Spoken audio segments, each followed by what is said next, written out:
Welcome back, friends. This is Patty Bennett with PattyStamps.com. Today I'd love to show you this beautiful card that we made in a recent stamp class.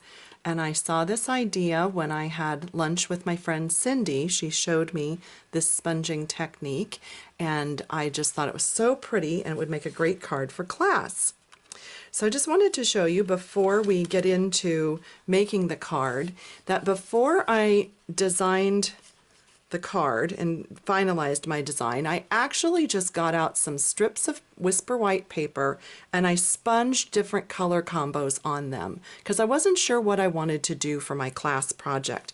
And then here's a tip for you, is I wrote down on the back what my colors were so that once I finally decided on what I wanted to use, I would know which ink pads to pull out.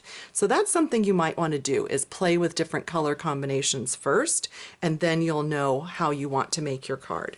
So this was my winning combination, and I can see on the back here that I used Strawberry Slush and Crisp Cantaloupe and Tangelo Twist. So those were the three colors, and I have my three sponges, and I just label them with a little punched out piece of cardstock stapled on so that I know which one is which. And the grid paper from Stampin' Up! Is very handy for this technique. So let me get set up and I'll show you what I did.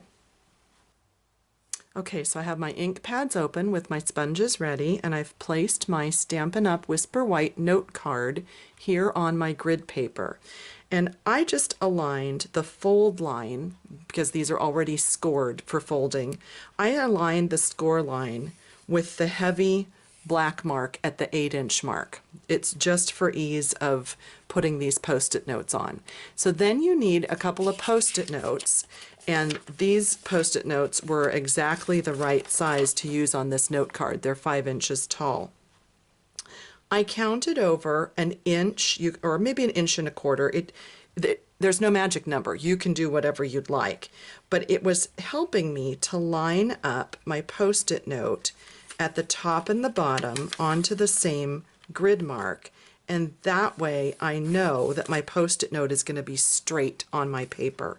Because otherwise, if you do this and you pull it up and it's crooked, it looks kind of funny. And then I skipped over an inch and a quarter and I put my next one down. Then you can either start top to bottom or bottom to top, doesn't matter. I've got Strawberry Slush ink, and I just swirled like this up at the top, about the top third or so. Now, one thing I noticed as I was doing this is that it looked a little bit splotchy, and I was really disappointed. And I thought, oh no, I really wanted to do this card in class, and it doesn't look so good. But what you're going to find is that as it sits and soaks in just for about a minute, all of a sudden this just blends and it looks gorgeous. So I did my Crisp Cantaloupe in the center, and then this is my Tangelo Twist, a little bit darker, doing that down towards the bottom. And then I just sort of wiped back over the whole thing just to blend it a little bit. You don't really need to. I just thought that maybe that would help blend the colors. And then when you pull off your post-it notes, how gorgeous is this color? I mean, it's just beautiful. And as I said, any little imperfections or little splotches that you see, they're just going to smooth out and it's going to look gorgeous in a minute or two. And then all you do is decide what you want to stamp over it. I used this new set called Forever Florals and picked out a couple of different flowers.